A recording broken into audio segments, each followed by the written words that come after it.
अस्सलाम वालेकुम students, cut to fit में खुशामदीद। आज की वीडियो में हम बात करेंगे पाक स्टडीज़ के लेक्चर नंबर 21 पर। और इस लेक्चर में हम बात करेंगे 1973 के कानून की, कि 1973 का कानून किन वजूहात की बुनियाद पर बनाया गया, इसका बैकग्राउंड क्या था, कॉन्स्टिट्यूशन किस तरह से ये बनाया गया और इसके कौन कौन से फ़ीचर्स हैं। अगर आप चैनल पर नए हैं तो कट टू फिट को सब्सक्राइब कर दें। शुरू करते हैं अपना लेक्चर नंबर 21। लेक्चर नंबर 21 के शुरू में ही मैं आपको बता दूं कि 1973 का कानून जो है ये बनाया गया दूसरे मार्शल लॉ के बाद। मतलब पहला मार्शल लॉ हमें याद है 1958 से 1962 के दरमियान रहा। 1962 से 1969 तक 1962 का कानून बना, जो कि 20वें लेक्चर में हमने पढ़ा। अब इसके बाद 1969 में याह्या खान जो थे उन्होंने दूसरा मार्शल लॉ लगा दिया। ठीक है, तो ये मार्शल लॉ तकरीबन 4 साल तक चला है। उसके बाद 1973 का कानून बनाया गया। शुरू करते हैं, फिर देखते हैं बाकी लेक्चर में क्या है। लेक्चर के स्टार्ट में ही बता दूं कि 1973 का कानून दूसरे मार्शल लॉ के बाद बनाया गया। दूसरा मार्शल लॉ आपको बता दूं 1969 से 1973 तक रहा है। ठीक है, और उसके बाद 1973 का कानून बनाया गया। दरअसल होता यह है कि मार्शल लॉ में जो आपका कानून होता है, पिछला कॉन्स्टिट्यूशन, वो सस्पेंड कर दिया जाता है और उसके बाद मार्शल लॉ लगा दिया जाता है। ठीक है, अब जब मार्शल लॉ हटाया जाता है तो फिर जो है नए कानून को तरतीब दिया जाता है, नया कॉन्स्टिट्यूशन बनाया जाता है। तो ये था 1973 के कॉन्स्टिट्यूशन का बैकग्राउंड। और जो दूसरा मार्शल लॉ लगाया गया वो याह्या खान ने लगाया था। और कब लगाया था? 26 मार्च 1969 को लगाया था। एमसीक्यूज़ के हवाले से याद रखिएगा। सबसे पहला और इम्पोर्टेंट एमसीक्यूज़ यहाँ पर है, Yahya Khan handed over power to Zulfikar Ali Bhutto. तो याह्या खान ने पावर किसको दी थी? जुल्फ़िकार अली भुट्टो को दी थी। और कब दी थी? दिसंबर 20 1971 को। यानी मार्शल लॉ जो ऑफिसर थे याह्या खान, उन्होंने पावर जुल्फ़िकार अली भुट्टो को दे दी थी दिसंबर 20 1971 को। लेकिन मुल्क में कोई कानून नहीं था। ठीक है, तो मार्शल लॉ ही बरकरार रहा। उसके बाद है, national assembly approved N interim constitution which was enforced on April 21 1972। अच्छा, यहाँ पर नेशनल असेंबली जो थी उसने इंटरिम कॉन्स्टिट्यूशन को बनाया और उसको इन्फोर्स करवाया 21 मार्च 1972 को। ये दोनों एमसीक्यूज इंतहाई अहम है। अच्छा, इंटरिम कॉन्स्टिट्यूशन लगाने के बाद नेशनल असेंबली के जो मेंबर्स थे, जो कि तमाम पार्टीज़ के मेंबर्स होते हैं, उन पर मुश्तमिल एक कमेटी बनाई गई ताकि मुस्तकबिल का कानून बनाया जाए। और ये कमेटी बनाई गई अप्रैल 1972 में। और जो लॉ मिनिस्टर्स था वो इस कमेटी का चेयरमैन था। ये एमसीक्यूज़ के हवाले से अहम है। लॉ मिनिस्टर जो था वो इस कमेटी का चेयरमैन था। अच्छा, ये जो कमेटी बनाई गई इसने अपनी रिपोर्ट पेश की कब? दिसंबर 31 1972 में। ठीक है, और उसके बाद इस कमेटी के जो रिपोर्ट थी उसको देख कर जो नया कानून मुल्क में राइज किया गया, जो कि 1973 का कानून था, वो 14 अगस्त 1973 को राइज किया गया था। ठीक है, तो ये एमसीक्यूज़ के हवाले से अहम है कि 1973 का कानून 14 अगस्त 1973 को इन्फोर्स किया गया था।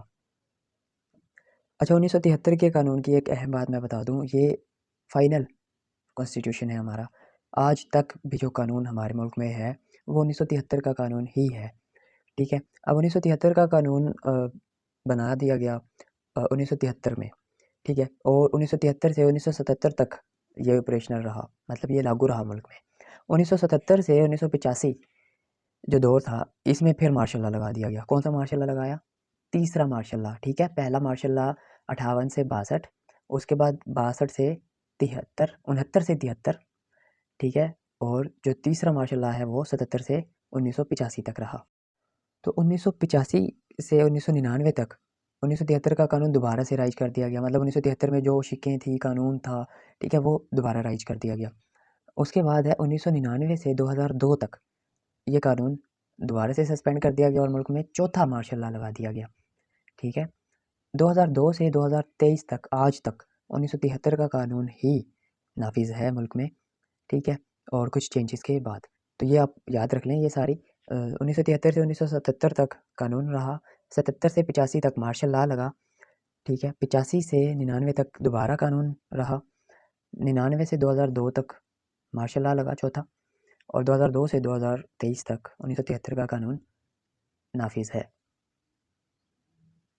यहाँ तक की बहस से हम ये क्लियर कर लें कि मुल्क में 3 कानून बनाए गए। सबसे पहला 56 का कानून, उसके बाद 62 का कानून और फिर 73 का कानून। और मार्शल लॉ लगे हैं 4, ठीक है। 58 से 62 पहला मार्शल लॉ, 69 से 73 दूसरा मार्शल लॉ, 77 से 85 तीसरा मार्शल लॉ, 1999 से 2002 तक चौथा मार्शल लॉ, ठीक है। 3 कानून और 4 मार्शल लॉ लग चुके हैं। उसके बाद कुछ फीचर है 1973 के कानून के। 1973 का कानून जो है ये पार्लियामेंटेरी सिस्टम है, मतलब जो पावर होगी वो प्राइम मिनिस्टर के पास होगी। जबकि 1962 का जो कानून था उसमें पावर किसकी थी? हाँ, प्रेसिडेंट की थी, ठीक है। 1973 के कानून में जो पावर थी वो सारी प्राइम मिनिस्टर के पास थी, और प्राइम मिनिस्टर जो था वो जवाबदेह था किसके सामने? नेशनल असेंबली के सामने, क्योंकि नेशनल असेंबली के जो मेंबर्स थे वो प्राइम मिनिस्टर को मुंतखब करते थे, ठीक है। अच्छा, उसके बाद है जो प्रेसिडेंट है इस 1973 के कानून में एक प्राइम मिनिस्टर है और एक प्रेसिडेंट है। सारी पावर प्राइम मिनिस्टर के पास है, लेकिन कुछ इख्तियारात प्रेसिडेंट के पास भी है। प्रेसिडेंट के पास जो पावर्स हैं वो ये है कि वो जो असेंबली है, नेशनल असेंबली, उसको डिसॉल्व कर सकता है, ये प्रेसिडेंट की पावर है। दूसरी ये है कि प्रेसिडेंट जो है वो केयर टेकर प्राइम मिनिस्टर रख सकता है। किस सूरत में? उस सूरत में जब नेशनल असेंबली प्राइम मिनिस्टर को हटा दे, या नेशनल असेंबली के जो मेजॉरिटी है वो प्राइम मिनिस्टर के अगेंस्ट हो जाए, ठीक है। तो जो प्रेसिडेंट है वो नेशनल असेंबली को डिसॉल्व कर देगा, और president care taker prime minister को जो है वो रखेगा या अपॉइंट करेगा। उसके बाद प्रेसिडेंट के बारे में है कि प्रेसिडेंट की जो उम्र है वो 45 साल होनी चाहिए, मुसलमान होना चाहिए। जबकि और जो प्रेसिडेंट है इसको रखा जाएगा 5 साल के लिए, या प्राइम मिनिस्टर जो भी है, मतलब 1973 के कानून के मुताबिक जो प्राइम मिनिस्टर होगा या प्रेसिडेंट होगा या नेशनल असेंबली के मेंबर्स होंगे वो 5 साल के लिए होंगे। उसके बाद दोबारा से वोटिंग होगी और दोबारा से जो प्रेसिडेंट है या प्राइम मिनिस्टर है वो रखे जाएंगे। तो इस कानून के मुताबिक एक अपर हाउस है और एक लोअर हाउस है। अपर हाउस जो है उसको सेनेट कहते हैं, और इसमें जो है सूबों को बराबर रिप्रेजेंटेशन दी जाती है। और इसकी जो सेनेट के मेंबर्स की तादाद है वो 100 है। पुरानी छोड़ें, पहले 63 थी, फिर 87 थी, लेकिन आजकल 100 है। तो ये 100 याद रखिए कि इसकी तादाद 100 है। और सेनेट के जो मेंबर्स हैं वो इनडायरेक्टली सेलेक्ट किए जाते हैं। जो लोअर हाउस है वो नेशनल असेंबली है, जैसे मैंने बताया।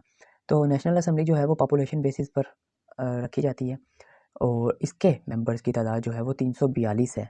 बहुत अहम है, ये याद रखिएगा। नेशनल असेंबली के मेंबर्स की तादाद 342 है, और ये 5 साल के लिए रखे जाते हैं। National assembly is more powerful than senate. Budget is presented before N A.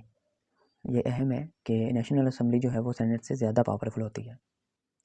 Federal system में 2 लिस्ट थी कॉन्स्टिट्यूशन की, एक तो फेडरल लिस्ट थी और कंकरेंट लिस्ट थी।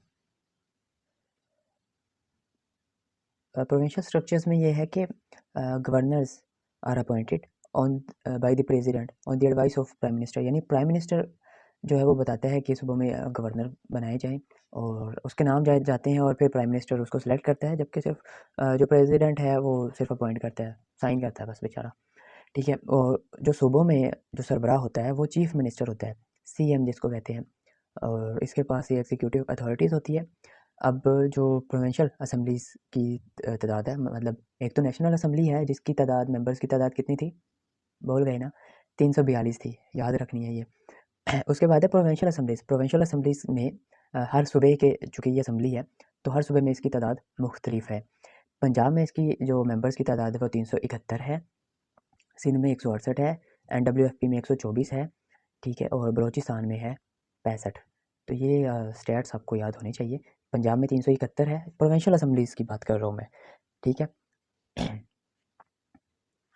उसके बाद है governors rule can be imposed if the government can not functions in the provinces, ठीक है। गवर्नर बनाने का यही फ़ायदा था कि गवर्नर रूल इम्पोज कर दिया जाए।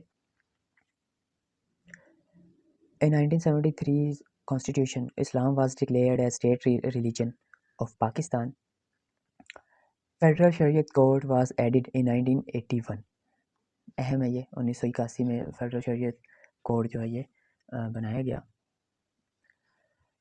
Urdu is declared as national language. However, English may be used as an official language. तो ऑफिशियल जो लैंग्वेज थी वो इंग्लिश थी, जबकि नेशनल लैंग्वेज थी वो उर्दू थी। ये याद रखिएगा, ये जो बोल्ड मैंने किया हुआ है या डार्क कलर है ये पूछे गए MCQs में।